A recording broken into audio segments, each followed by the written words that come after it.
Hello dear student, Jai Swaminarayan. Subject English Standard 5 Unit 3 Travel Tag. વિદ્યાર્થી મિત્રો, ગયા લેક્ચરની અંદર આપણે યુનિટ 3ની એક્ટિવિટી 1નો અભ્યાસ કર્યો હતો. ત્યારબાદ હવે આ લેક્ચરની અંદર આપણે એક્ટિવિટી 2A અને એક્ટિવિટી 2Bનો અભ્યાસ કરીએ. તો વિદ્યાર્થી મિત્રો, અહીં એક્ટિવિટી 2A ની અંદર સૂચના આપી છે કે ચિત્ર જુઓ અને સ્થળોના નામ લખો. તો વિદ્યાર્થી મિત્રો, અહીં આપણને જે ચિત્ર આપ્યા છે તે ચિત્ર જોયા બાદ જે તે ચિત્રની આગળ તે ચિત્ર કયા સ્થળનું છે, હોસ્પિટલ છે, ગાર્ડન છે, સ્કૂલ છે, હોટેલ છે, એ આપણે લખવાનું છે. તો જોઈએ સૌથી પહેલાં અહીં આપેલું ચિત્ર.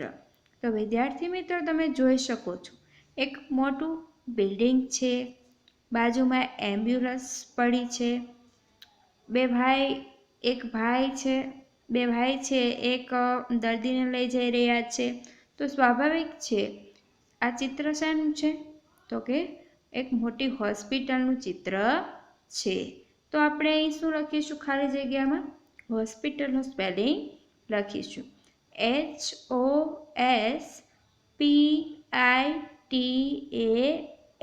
હોસ્પિટલ એટલે મોટું દવાખાનું. ત્યારબાદ નેક્સ્ટ આ બાજુ જોઈએ તો ત્યાં આપણને એક સરસ મજાનો ફુવારો આપ્યો છે. ફુવારાને ઇંગ્લિશમાં શું કહેવાય, ફાઉન્ટેન કહેવાય. ત્યારબાદ ઘણા બધા વૃક્ષો છે, ગેટ છે. તો ચિત્ર શાનું છે, તો કે એક સુંદર મજાનું ગાર્ડન છે. તો અહીં આપણે ખાલી જગ્યામાં ગાર્ડનનું સ્પેલિંગ લખીશું GARDEN. ગાર્ડન એટલે બગીચો. ત્યારબાદ અહીં નીચે જોઈએ તો આપણને વૃક્ષની બાજુમાં એક નાનું એવું ઓફિસ જેવું બિલ્ડિંગ છે. ઓફિસની અંદર ટપાલી છે એટલે કે પોસ્ટમેન છે, અને બહાર અહીં નાનકડી એવી શું આપેલી છે, પોસ્ટ બોક્સ છે એટલે કે ટપાલ પેટી પડેલી છે. તો અહીં ચિત્ર છે એ પોસ્ટ ઓફિસનું ચિત્ર છે. તો પોસ્ટ ઓફિસનું સ્પેલિંગ લખીશું POST, અને ઓફિસ એટલે OFFICE. પોસ્ટ ઓફિસ એટલે શું થાય, ટપાલ ઘર. અને પોસ્ટ બોક્સ એટલે તો કે જે ટપાલ નાખવા માટેની ટપાલ પેટી આવે તે. ત્યારબાદ અહીં નીચે જોઈ શકીએ છીએ આપણે તો શું આપ્યું છે, એક બિલ્ડિંગ છે જ્યાં શું લખ્યું છે, તો કે સ્કૂલ છે. અહીંયા ઘણા બધા તમારી જેવા શું છે, સ્ટુડન્ટ જે બેગ લઈને ક્યાં જઈ રહ્યા છે, સ્કૂલની અંદર, શાળાની અંદર જઈ રહ્યા છે. એટલે સ્વાભાવિક રીતે આ એક શાળાનું ચિત્ર છે, સ્કૂલનું ચિત્ર છે. અને બાજુમાં ખાલી જગ્યા આપી છે ત્યાં આપણે શું લખીશું, અહીં તો કે સ્કૂલ છે એટલા માટે શું લખીશું, સ્કૂલનું સ્પેલિંગ લખીશું.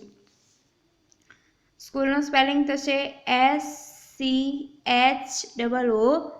સ્કૂલ એટલે શાળા. તો વિદ્યાર્થી મિત્રો, અહીં દરેક ચિત્ર આપેલા છે એ ચારેય ચિત્રની અંદર હોસ્પિટલ, ગાર્ડન, પોસ્ટ ઓફિસ અને સ્કૂલનું ચિત્ર આપેલું છે, જે આપણે જોયું. ત્યારબાદ હવે બાજુના પેજ ઉપર આપેલી આપણે એક્ટિવિટી 2Bનો અભ્યાસ કરીએ.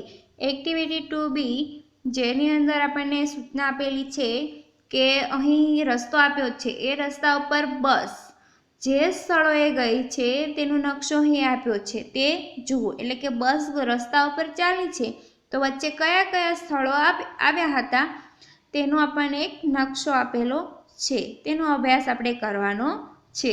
તો બસ છે એ અહીંથી આવે છે તો સૌથી પહેલાં શું આવે છે, અહીં શેનું ચિત્ર છે, તો કે હોસ્પિટલનું ચિત્ર છે. એટલે સૌથી પહેલાં બસ ક્યાં ગઈ છે, હોસ્પિટલ.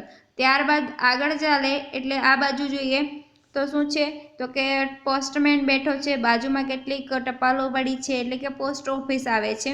અને એની આ સાઈડ જોઈએ તો એક સ્કૂલનું ચિત્ર છે એટલે કે વચ્ચે શું આવ્યું હતું, સ્કૂલ આવે છે, બરાબર, અને ઘણા બધા વિદ્યાર્થીઓ સ્કૂલે જઈ રહ્યા છે. તો અહીં આપણે સ્કૂલનું ચિત્ર છે, અહીં પોસ્ટ ઓફિસ છે, અહીં હોસ્પિટલ છે, બરાબર ને. તો રસ્તામાં કયા કયા સ્થળો આવ્યા છે એ આપણે જોવાનું છે જનરલી. ત્યારબાદ અહીં આગળ ચાલે એટલે એક બિલ્ડિંગ આવેલું છે જે ગ્રામ પંચાયત અથવા તો પંચાયત હોય એવું એક નાનકડું બિલ્ડિંગ છે. ત્યારબાદ બસ આગળ ચાલે છે એટલે શું આવે છે, અહીં ગાર્ડન આવે છે, એટલે કે ગાર્ડનનું ચિત્ર આપેલું છે એટલે બસ ત્યારબાદ ગાર્ડન આગળ ગઈ હશે. અને ત્યારબાદ અહીં જોઈ શકો છો કે ટ્રેન છે એનો ટ્રેક આપેલો છે અને ઘણા બધા પેસેન્જર બેઠેલા છે જે ટ્રેનની રાહ જોઈ રહ્યા છે. એટલે કે ચિત્ર શેનું છે, રેલવે સ્ટેશનનું છે. એટલે ત્યારબાદ છેલ્લે ક્યાં ગઈ છે બસ, તો કે રેલવે સ્ટેશન આગળ ગઈ હશે. એટલે ટૂંકમાં આપણે એવું કહી શકીએ કે બસ છે એ સૌથી પહેલાં હોસ્પિટલ, પોસ્ટ ઓફિસ, સ્કૂલ, ત્યારબાદ પંચાયત, ગાર્ડન અને છેલ્લે રેલવે સ્ટેશન આગળ ગઈ હશે. જેનો નકશો આપ્યો છે એ માત્ર આપણે જોવાનો છે. અસ્તુ.